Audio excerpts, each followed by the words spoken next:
Welcome back to Hold the Phone YouTube. Here are our best bets for Thursday in the NBA playoffs. We appreciate each and every single one of you for tuning back into the best sports betting show here on YouTube. Like the video. Subscribe to the page. We're going fast and quick. Think quick, fast today because these are some unbelievable games, unbelievable matchups, and we have an NFL draft. This is an unbelievable day. Sneaky massive day on the sports calendar. Yeah, sneaky massive. Three NBA games, hockey games, That's what NFL she said. draft. It's unbelievable. Dude, there is no better time to be alive. Who has it better than us? Big NFL draft fan? Yeah. I've hit some very big bets in the past. I had Layla Latu to be the first defensive player drafted off the board a couple years ago for the Colts. That was unreal. And then Joe Alt to be drafted. I think it was like, I forget exactly. I think I took him to be drafted by the Chargers. Mm-hmm. That was sick. Harbaugh going after a little fighting Irish guy. Look, but before we dive into the NFL draft at the end of the show, we have 3 NBA playoff games where been flying a little close to the sun. Yeah. We've been buzzing a little bit. Okay. Actually have been positive in the playoffs, where NBA playoffs can be a very slippery slope, a very wild roller coaster ride. Heat up now. Highs are high, lows are lows, and I feel like we've already gone so far into the playoffs, and this is game 3 of the opening round. But we haven't even really went anywhere. Yeah, we haven't gone anywhere, No. and I feel like I'm ready for it to be the finish line. Yeah. But that's the beauty of it, because I'm ready to actually, as much as possible. I just want to weather the storm. Smoke it to the filter. Yeah, continue to weather the storm. Let's start with Knicks-Hawks. Last game. You're telling me how much the Hawks stink. The Hawks stink. The Knicks are up 12 in the fourth quarter. They shot themselves in the head. Knicks are up double digits for the majority of the game. Both games. Looks like the Hawks are not going anywhere. They're not. And then all of a sudden they rally off a win. Yeah. It feels like what the Knicks did in the first and the second round against the Pacers last year. Now you go to Atlanta. First home playoff game in a while. I just don't believe in this Hawks team. It's funny because I, for some reason, do. CJ McCollum is their best player. That's fine. The Knicks have 4 guys that are better than him. Not necessarily. I feel like at the end of the day, Brunson is the guy who has to really put the weight of the world on his shoulders. Of course. Carl Anthony Towns, yeah, when he shows up. But I feel like there's a friskiness and a peskiness around this Hawks team where you have the sneaky Kumingas. Jalen Johnson necessarily hasn't even showed up to the party yet. He's their best player. CJ McCollum. I keep hearing that guy's their best player, and he keeps doing dick. He's young. This is his first playoff. Exactly. So they'll be good in a couple years. I'm just saying, now they're back in the comfort of their own home. They got to rally off He only played 17 minutes. Oh, no, sorry. 36 minutes, 17 points. Yeah. I'm just not impressed by what I see with the Hawks. I'm taking the Knicks in this game. I think this is the biggest game of the series, and the Knicks will treat it as such. I think if the Hawks are to get one, it would be game 4, game 3. I don't think the Knicks are going to lose back-to-back. They've dominated, what? Look, I'm just shocked. You're right. They've dominated the first 2 games of the series. It's a 1-1 series, and now they're underdogs. Well, they're 5.5 point favorites at home. That's how it works. It's a 6-point flip on the home and road. It's always this is what the spread was always going to be. I'm just shocked you don't see the Knicks more so at a -150, -175. They're the better team. They're the more experienced team, and now they're in Atlanta, the big bad Atlanta. I mean, who gives a fuck about Atlanta NBA basketball? Well, then you should have expected the Knicks to be bigger favorites at home. This is how the series works. They flip the lines by 6 points pretty much every single time. I just think the Nuggets weren't that as big of favorites. I think coming off a loss, you would expect being favorited Knicks. Yeah, it's a 1.5 point spread. I think this is exactly what it was 5.5, 4.5, 6.5 in the Nuggets series. They're 2.5 point favorites on the road in Minnesota. 6.5 to 2.5. And the Knicks were what, 4.5 to 1.5? I'm just saying, I'm a little shocked. No, I know that they're underdogs. I know. I bet you are. You know that. Coming off a loss, the Knicks can't lose back-to-back to this fucking dog shit Hawks team. No, but the Knicks aren't that good either. Like, I'm not saying the Knicks are this great team. I just think that in this series they're the better team, and this peskiness that the Hawks that you're talking about only gets you so far in the playoffs. They won 1 out of 2 in New York. I don't think they're going to win 2 in a row. I think this is the biggest game of the series, and I think the Knicks are going to show up. They shot themselves in the foot in the last 5 minutes. They scored 13 points in the fourth quarter. The other 7 quarters of this game, they pretty much handled the Hawks. Correct. But now maybe on the road comparative to being at home. Look, I'm taking the Hawks. That's why we're disagreeing. Give me the Hawks. No one likes the Hawks. No one knows who's on the Hawks. No one believes in the Hawks. and now you can take the Knicks at plus money after losing a game at home that they shouldn't have. I think it's going to be one hell of a game, one hell of a battle. I enjoy the peskiness of the Hawks. I like Nickeil Alexander-Walker. I want to see something out of Jalen Johnson. I've watched almost every second of this series thus far, and yeah, it's been nothing but Knicks. I'm very excited to see how it looks down in Atlanta. It's going to be a beautiful series. Maybe someone frisky like a little Gabe Vincent gets more involved. And Brunson, I feel like, has not even given you a good game yet. He's due to put a 40 ball on him. Yeah. He's 10 for 26 in game 2. Yeah. If he has a big game, they're going to be in trouble. I can't believe they lost this game. Like, looking at the box score, it's unbelievable. I mean, the Hawks are 50% from the field, so. Yeah. All right, give me the Hawks, give Loops the Knicks. It's going to be one hell of a game 3 in Atlanta. Let's travel down to the 6. Knicks missed 10 free throws, too. Cavs up 2-0 in the series. Cavs 2-0 against the spread in the series. We've taken it both times. I don't think I want to go back to the well. Why wouldn't you take the Cavs on the money line? Yeah. I feel like parlays around the country are going to have Cavs on the money line. Now in Toronto, you're getting a great price. You're getting 3.5 for minus 3.5 for the Cavs. Slap them in a money line parlay. Why don't you? I don't think it's that easy. You just watch them dog walk and cover the spread both games at home against the Raptors. I will gladly sign up for the Raptors plus 3.5. Loops, what are your thoughts? Yeah, I'm with you. I feel like just the same reason, like the Knicks series is the biggest game. This is the last game essentially that matters for the Raptors. Because if they lose this game, It's over. Then this season's over. I feel like historically, game 3, you're down 2-0. This is the one game where the underdog fights. I'll take the 3.5. I think Raptors to win outright is probably good too.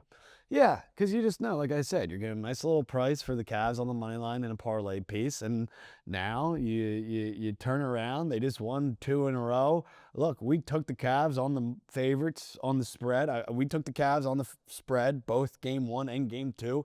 Covered by a half-point game 2. Gritty cover. Barely covered in game 1, but hell. Close only counts in horseshoes and fucking hand grenades. Give us the Toronto Raptors plus the 3.5 in game 3 because it's simply not going to be as easy for the Cavs. Hey, maybe they're just a bigger, better, stronger team. They come out and slap the Raptors. Who knows? But yeah, you can go out. You can go out like that. You can go out fighting. Yeah, but any day of the week, I will take this Raptors pick plus the 3.5 at home, down 2-0 in the series. Completely agree. Like if this spread season on the line, and if they lose, and see you later. If this spread was 7.5, 8.5, I'd be like, all right, the Vegas is, they're telling us that the Cavs are going to come out and fucking slap them. Yeah. It's 3.5, so I think that it's a sketchy little sleazy number. Give us the Raptors plus 3.5. And if they don't win this one, give me the Cavs in game 4 because they're already 1 foot into Cancun. Yep, topped out. All right, game number 3. Yeah. We kept short and sweet for game number 2 because that series is who gives a fuck land. Now we have Nuggets.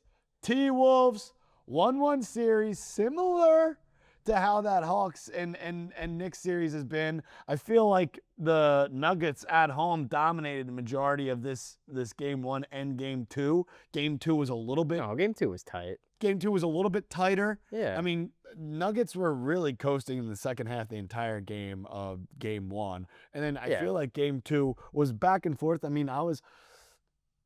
at times thinking that the Nuggets had an opportunity to run away with game 2. Yeah. And then that fourth quarter, late in the game, I mean, it looked like the Nuggets were going to win. And then there was just an absolute spurt from the Timberwolves. Shout out to Dante DiVincenzo and the boys. My God. Knicks should have never gotten rid of DiVincenzo. Disaster. Just like the Sixers should have never gotten McCain. Nuggets, T-Wolves, what are your thoughts? 1-1 series now in Minnesota. You got the Nuggets as minus 2.5 point favorites. Yeah. You have a home dog game 3 back in Minnesota.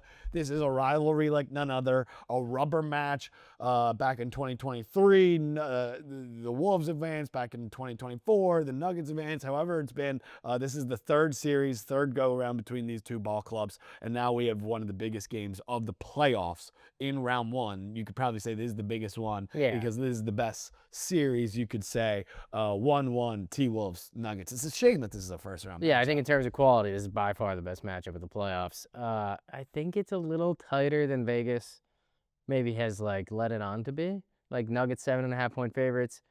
Now the T-Wolves are home dogs. I do like the T-Wolves in this game coming back 1-1. I feel like it scares me. Again, they need to win this game, the T-Wolves. Like, I feel like the Nuggets could lose this game. You're still all right. You go win one of the next two. Yeah. And you're still in good shape to win the series. But if the T-Wolves lose, they're down 2-1. They're fighting for their lives at home. I feel like they had a good plan for Jokic in the second game. I always try to think of those narratives. It's like, how is this series actually going to play out from this standpoint on? Like, do the Nuggets just come T-Wolves out? win game 3, Nuggets win game 4. Because then I also think, like, oh, T-Wolves have next 2 home games. If they lose this one, they'll then just tie up the series at game 4. Like, But if they lose, then they're dead. You think? If they lose game 3 and 4, I'm saying. No. But You lose game 3, then you're fighting for your life. Game 4, and Nuggets which are I kind of could looking to put see, a knockout punch with. Which I could see happening. But then again, I don't want to be in the bed with the Denver Nuggets this game. No. I want to be sitting back, game 3. Also, at then the home, Timberwolves could win the Minnesota, series. Upside down. Yeah, I mean, we have the fucking Timberwolves in this series. So I hope they win this game. Hell, I hope they fucking win out. But I'm just saying, realistically, that's not going to be the case. Is game 3 Nugget land or Timberwolves land? And I just think coming home, place is going to be buzzing. Early splits, I think a lot of people are believing in the Nuggets. Before the series, everyone believed in the Nuggets. Nuggets are a very fan-favorited team. The splits before the series, everyone taking the Nuggets. Not that many people in bed with the Wolves. A lot of disrespect. A lot of slept on for Minnesota. And they know that. Yeah. So, a lot of people thinking Nuggets don't lose back-to-back. No. So, with that being said, early splits, I saw a lot of people rocking and rolling with the Nuggets in game 3. I don't want to be in bed with the Nuggets game 3. I want to see at home in Minnesota, places buzzing. Minnesota! Give me the Timberwolves plus 2.5. Home dogs bark. Right? Yeah. Because you don't want to be the guy who then sits back and all of a sudden in Minnesota, fucking Timberwolves are just buzzing. And you have your balls in your hand wondering why you had the Nuggets. Yeah. I also love a first half bet in these games. I would take all 3 of these home. I would take the Hawks. I would take the Raptors. And I would take the T-Wolves first half. Money lines? Yeah. Parlay. Yeah. Yeah, I could see that. First quarter, get up and get on them. Because if any of these teams get down, it could be trouble. Yeah. Yeah. So, I'm taking all 3 home teams, which scares me a little bit. Loops is rocking with the Knicks. Loops is rocking with the Raptors and T-Wolves. We agree on the final 2 games.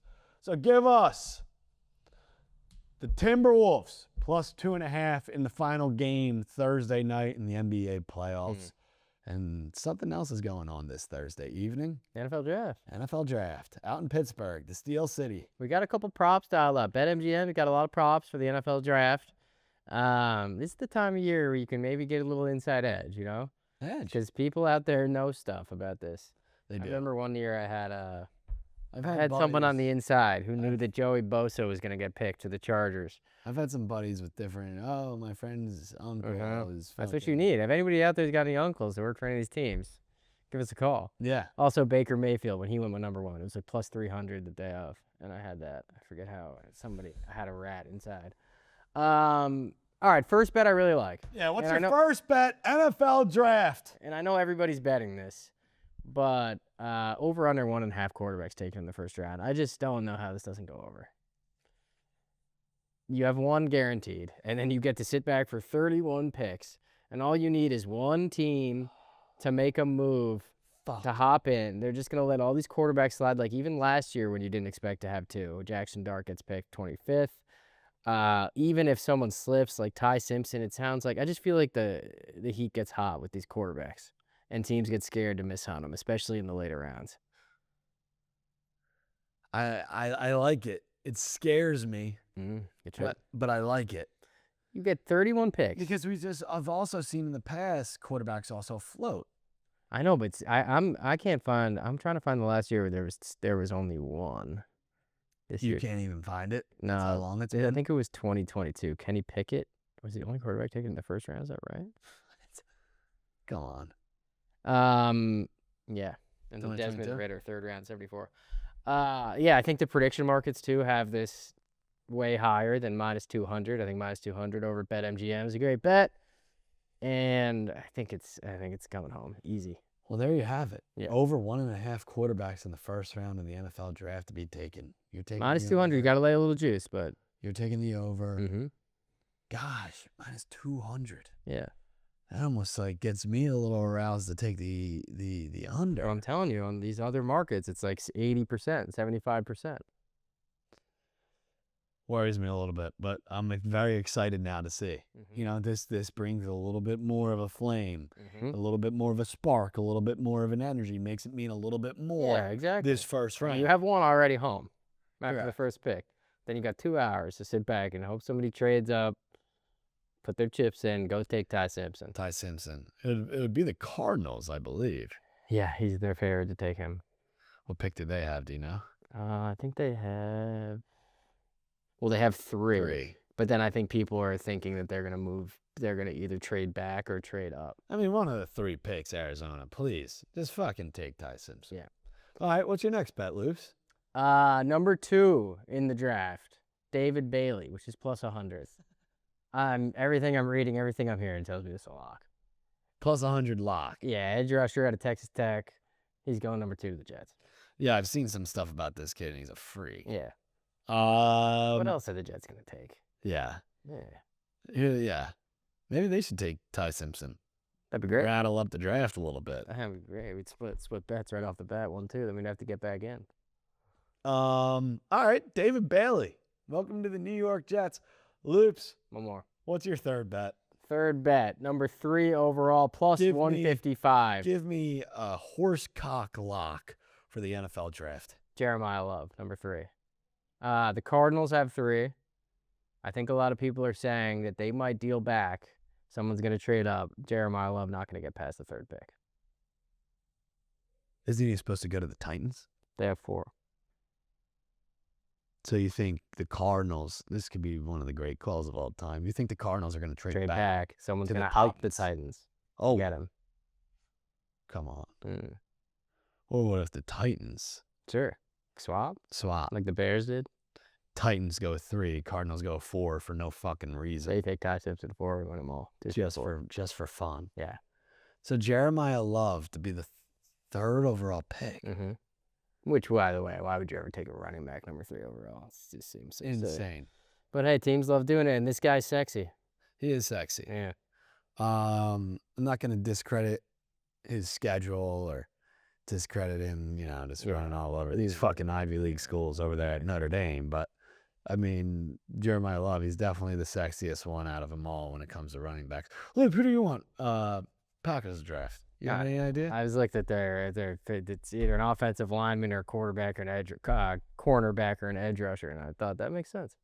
Yeah, I would love for the Eagles to draft Casey Concepcion. That's been my guy What pick do they have? for a long time. I think we're around. Fuck. I think that I saw his over under is 24.5. Eagles are 23. Yeah, Maybe under Concepcion. I actually like that. dude. That was in my notes. I've loved that cat since NC State, and then he goes to Texas A&M, and he's the truth. And now that we're getting rid of AJ Brown, I would love the Eagles to draft Casey Concepcion. I feel like the Eagles are one team that sometimes drafts the guy you want. Like the Packers, you always think it's going to be someone, and then someone you never heard of. I mean, how hard can the NFL draft be? You pick O lineman out of the fucking Big Ten, and you pick D lineman out of the SEC. Yep. You tip your cap and you fucking walk home. Yep. Everyone who wants to get cute and pick all these fucking running back out of fucking Ballsack State, they're never gonna do anything for you. Go show me a running back who was picked in the top 5 that led their team to the Super Bowl. You can't. No. You can't. Saquon did it with the Eagles, but that was after the Giants, so I can had him for 5 years. And that never worked out. No, it never does. I mean, obviously, top of the draft, you take your quarterbacks if you need one. Yep. And usually, even those, that hit rate is low. Never.